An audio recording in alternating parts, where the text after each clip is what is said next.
Hello friends, welcome back to NSR cooking. இன்றைக்கி நம்ம இந்த வீடியோவில் சூப்பரான ஒரு ஸ்நாக்ஸ் ஐட்டம் சமோசா வீட்லேயே எப்படி செய்யலாம்னு சொல்லிட்டு பார்க்கலாம். இதுக்கு வந்துட்டு நான் 1.5 கப்பு மைதா எடுத்திருக்கேன். இதில் தேவையான அளவுக்கு உப்பு சேர்த்துக்கலாம். ஆயில் 1 டீஸ்பூன் சேர்த்துக்கிறேன். இப்போ இது வந்துட்டு நல்லா மிக்ஸ் பண்ணிக்கணும். மிக்ஸ் பண்ணிக்கிட்டு இதில் கொஞ்சம் கொஞ்சமாக தண்ணி சேர்த்து மாவு பிசைஞ்சு எடுத்துக்கலாம். மாவு வந்துட்டு நல்லா சாஃப்டாக நல்லா பிசையணும். மாவு ஒரு 10 நிமிஷம் பிசைஞ்சதுக்கப்புறம் எண்ணெய் தடவி ஒரு 15 நிமிஷம் அப்படியே ரெஸ்டிங்கில் வச்சிடலாம். இப்போ மாவு நல்லா சாஃப்டாக ரெடியாக இருக்குது.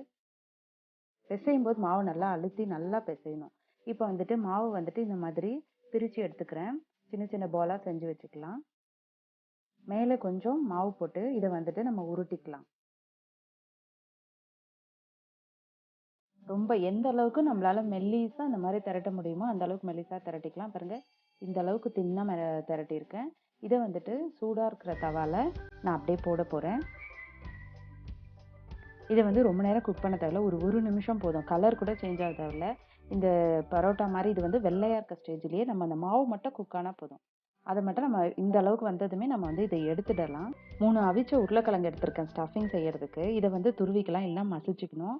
இந்த உருளைக்கிழங்கு அப்படியே வச்சுக்கலாம். ஒரு சைடில் ஒரு கடாய் வச்சுருக்கேன். அதில் வந்து ஒரு 2 டீஸ்பூன் அளவுக்கு எண்ணெயும் ஒரு 1/4 டீஸ்பூன் அளவுக்கு ஜீரகம் சேர்த்துக்கலாம். கூடவே பொடியாக நறுக்கின வெங்காயம் சேர்த்துருக்கேன். இதை வந்துட்டு இந்த எண்ணெயில் ஃப்ரை பண்ணிக்கணும். இது கூட வந்துட்டு இஞ்சி பூண்டு பேஸ்ட்டு 1 டீஸ்பூன் சேர்த்துக்கலாம். இந்த வெங்காயத்தோடவே சேர்த்து நல்லா ஃப்ரை பண்ணிக்கணும். இதை வெங்காயம் வதங்கினதும் இது கூட வந்துட்டு 1/4 கப் அளவுக்கு பச்சை பட்டாணியை மசாலா சேர்த்துக்கலாம். மஞ்சள்தூள், மிளகாத்தூள், கரம் மசாலா ஒரு 1/4 டீஸ்பூன், ஜீரக பவுடர் ஒரு 1/2 டீஸ்பூன்.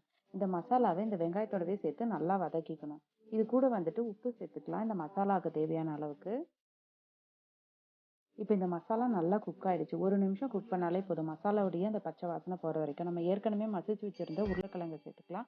கூடவே பொடியாக நறுக்கின கொத்தமல்லி தலையும் சேர்த்துக்கிட்டு இதை வந்து நல்லா மிக்ஸ் பண்ணிக்கணும். மிக்ஸ் பண்ணிக்கிட்டு ஒரு டீஸ்பூன் அளவுக்கு லெமன் ஜூஸ் எடுத்துருக்கேன். அதையும் இது கூடயே சேர்த்துக்கலாம். லெமன் ஜூஸ் சேர்க்கும்போது ஸ்டஃபிங் இன்னும் நல்லா டேஸ்ட்டாக இருக்கும்.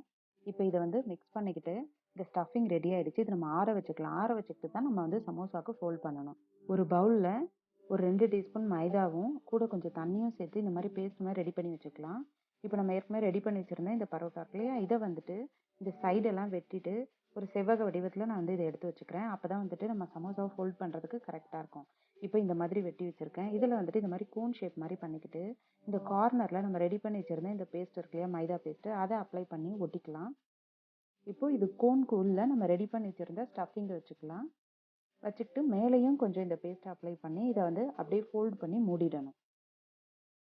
கேப் எதுவும் இல்லாமல் டைட்டாக மூடிடணும். பாருங்கள், அவ்வளோதான். சூப்பராக இந்த மாதிரி ஃபோல்ட் பண்ணியாச்சு. இதே மாதிரி நிறைய செஞ்சு வச்சுருக்கேன்.